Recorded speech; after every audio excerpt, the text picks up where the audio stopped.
Para realizar ela, eu vou precisar de álcool. Eu peguei álcool de pôr de gasolina, álcool de carro, areia, bicarbonato de sódio, fósforo e açúcar. Agora eu misturei um pouco de bicarbonato com açúcar, foi 1 colher de bicarbonato e 4 de açúcar.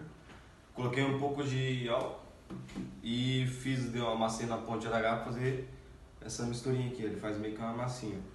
Agora eu vou colocar a massinha na areia, colocar um pouco de álcool e botar fogo para a experiência acontecer.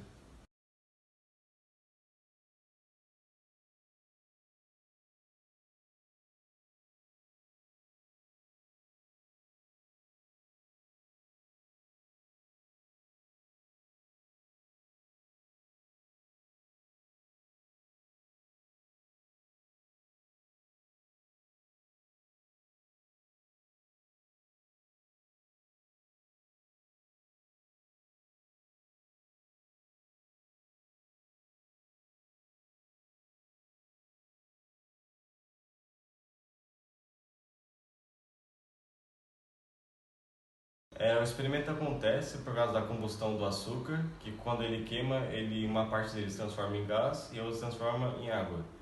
Mas uma porção dele, quando é queimada, faz com que a serpente cresça.